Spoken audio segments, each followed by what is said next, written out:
And I just want to quickly say that I've had a delightful time since I've been here. So much hospitality among the faculty members and the administration. And it has just been a very pleasurable experience. And I really appreciate the time difference because I was able to sleep, 2 hours later. I really like this place, Yeah, it's really good. Yeah, I woke up 3 times and went back to sleep. That's why y'all look so good, huh? Yeah, you get some extra sleep. Yeah, that's good. I like it. We happen to be here at the same time. You could have been born at a different time, Yeah. Like, you could have been born 100 years ago. Or you could have been born 100 years later from now. And if you were, you'll be taking vacations on Mars. Okay? You know about that already, right? Because I think that they already explained how advanced this university is in terms of their thinking. So, you know that they're now recruiting 80,000 people who they're going to get to inhabit Mars. You know about that? You heard about it. She's heard about it already. Yeah. Okay, now my assignment they gave me is I must make sure that any people who go to Mars must have the nonviolence training. But they can't go up there and start, fighting and dividing up the territory and this state and this reservation and that reservation and this my land. No, they can't do that on Mars. They're going to start over again. We did the best we could on this planet, and now we're going to take every lesson that we learned that's good, and then we're going to go to Mars. Okay? All right. So if you plan to go to Mars, then you want to get started now. Okay? And if you can't go, prepare your children so they will be ready to go. All right? So that's why we're here. We're getting ready to go to Mars. And what is Mars? Mars is the beloved community. But we must start here working on it. And it can happen here first. And this is what we are working on. How can we make a more peaceful world existence among ourselves? So Martin Luther King, who was a philosopher, and each philosopher has utopia, an ideal society. Martin Luther King's ideal society was the beloved community. And what did that look like, the beloved community? Well, one of the first things I want to say about the beloved community is that it's based on love. That is the foundation for the beloved community. All right? Hegel was one of his sources. Hegel, the one who believes that you have your thesis and you have your, what? Antithesis. Yes. So there are truths in both. The opposite as well. Some people like to condemn the opposite. There are some TV channels that people don't watch. They accidentally turn on that channel, they change it. Okay? Yeah. Some radio stations, some commentators. No. Martin Luther King believed that you must know as much about the opposite position as you know your own position. And I tell you a secret now. The professors don't mind me telling you this. Okay? What they look for when you put your thesis together for your master's degree or your doctorate degree, we as faculty members want to see how much do you appreciate the opposite position. Okay? Yeah. Because you really can't understand your thesis until you understand the opposite thesis. Okay? And that's your antithesis. Now Hegel, a German philosopher, believed that if you want to find truth, and Martin Luther King agreed with this, you had to find the truths in both your thesis and your antithesis, and you bring them together, the truths, in order to find truth. And when you bring them together, what is that called? Yeah, say it loud. Synthesis. Yes, that's right. Yeah. That's the way Martin Luther King believed that truth could be discovered. When the president of Howard University was in Philadelphia, Pennsylvania, and Martin Luther King was in graduate school at Crozet Theological Seminary, and they went to Philadelphia and they heard this speech given, okay? And Mordecai Johnson, and he had just visited India. And he came back talking about Gandhi. And Martin Luther King got so excited, he went out and bought 5 books, okay, on Gandhi. He started reading. And then that's when he began to get absorbed with this whole idea of Satyagraha, and said, oh wow, he used this method to free the Indians from British rule. Martin Luther King got excited about this, and he started experimenting, just like Gandhi experimented with nonviolence. Martin Luther King began his experiment. And it resulted into some major social change that exists. And it's unfortunate that he was only 39 years old when they assassinated him. 39 years old. He had little children. Okay? And the older I get, the younger that seems. 39 is young.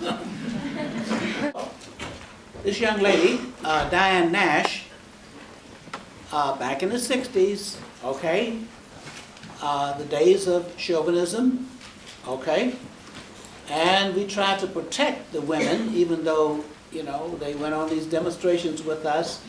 As men, we were taught to protect the women.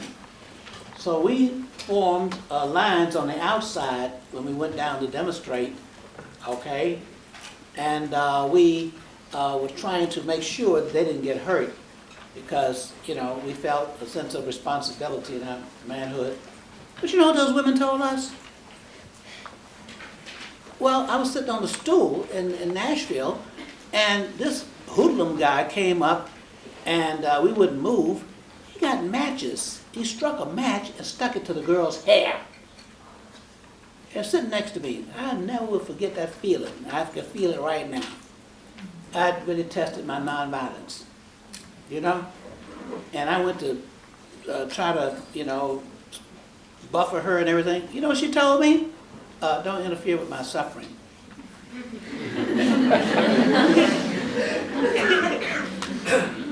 Yeah. That's what you call equality, huh? Okay, all right. That was hard. It still is. But we had to learn, okay? Yes. We're talking about another human being as well.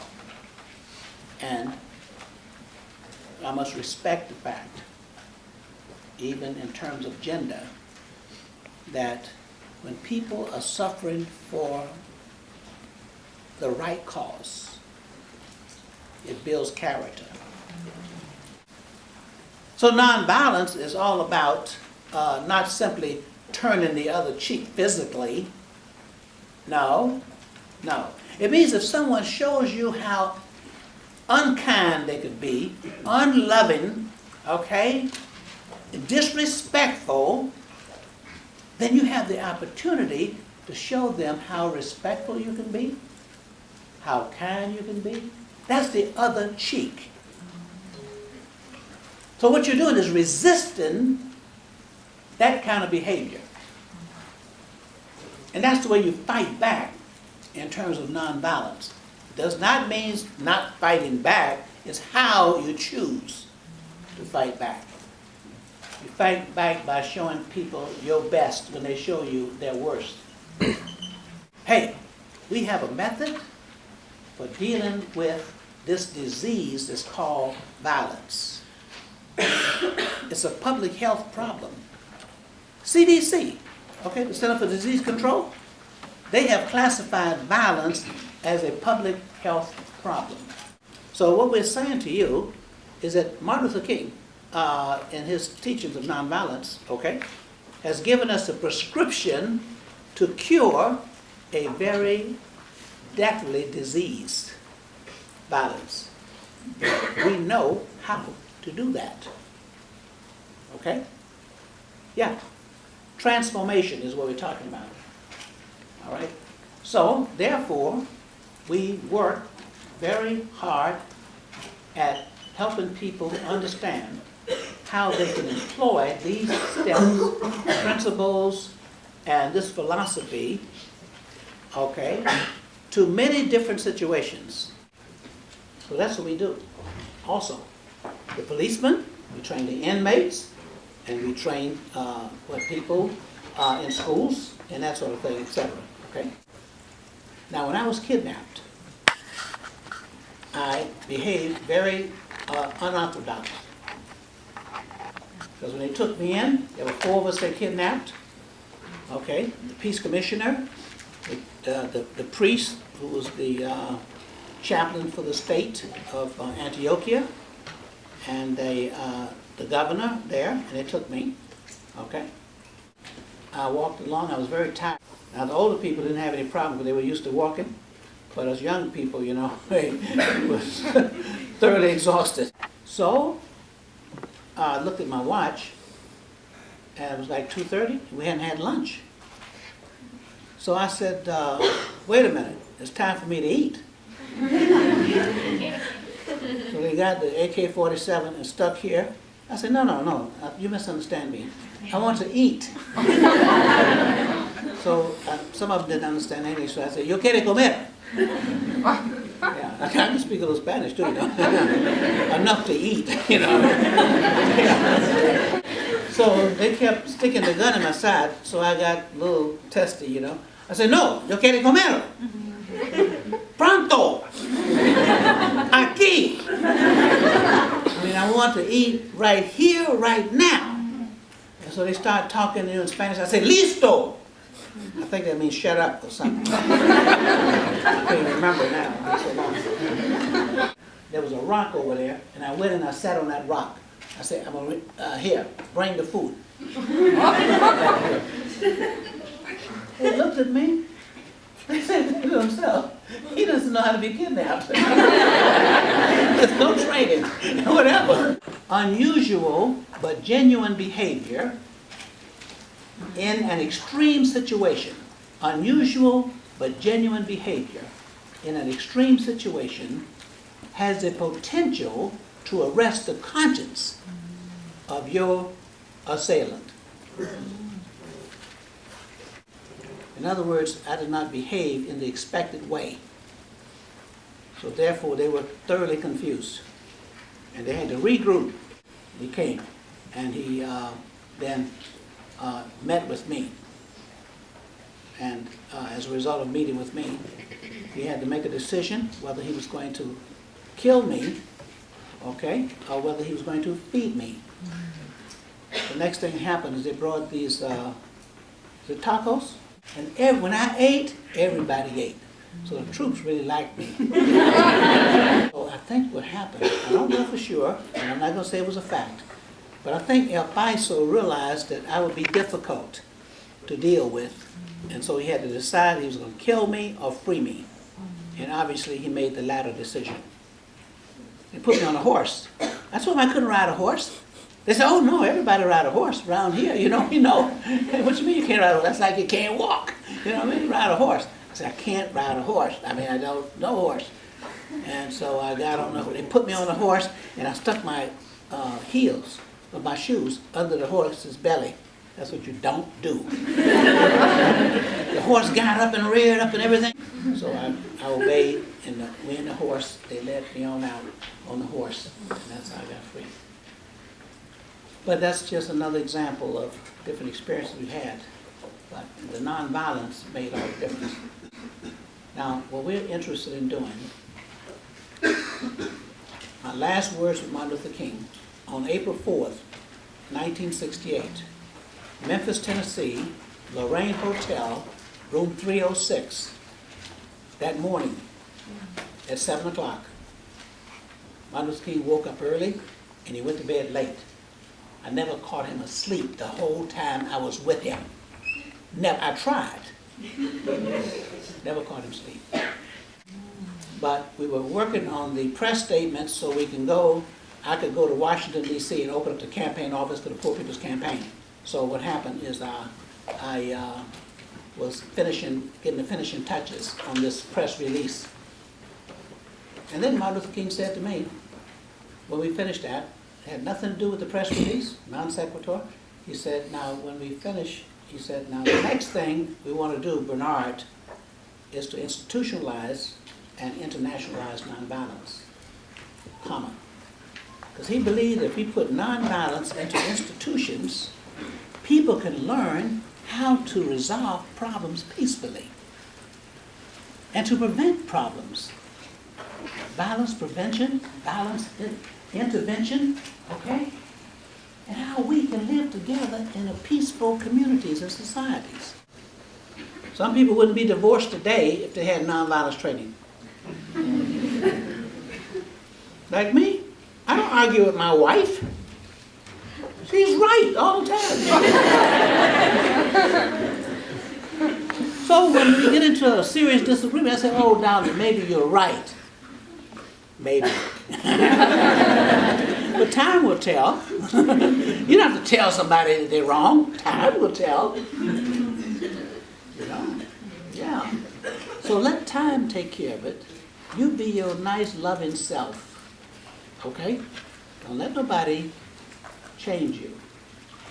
All right? Don't rent negative space in your mind. It's unhealthy. You stay in charge of yourself. Don't let nobody pull your string. You be in charge of yourself. Because if you stay in charge of yourself, you can always control the situation. It's when you lose control. Oh, they have people like that. You hear them say it's a defense in court. Temporary insanity. No, don't get temporarily insane. You know, stay sane. Okay, be yourself. Okay, thank you very much. And,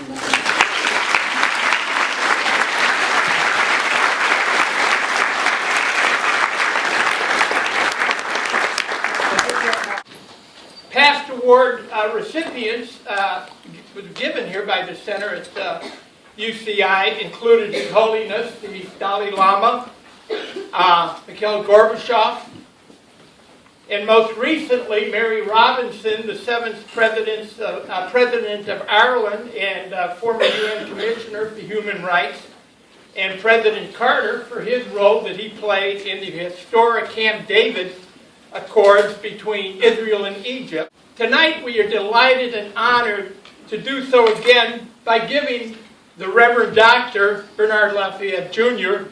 the Center's Citizen Peacebuilding Award. Now I want us to all do something rather than applaud, to do what we learned yesterday about shake it up, and you kind of understand when this is a social movement that he's been involved in, why you saying shake it up is appropriate. So we go like this to honor Dr. Lafayette. Everybody get your hands up and shake. I know you all know that from dance steps, so you can do it now too. Okay. And if you feel a little bit more comfortable, we can also give him a hand.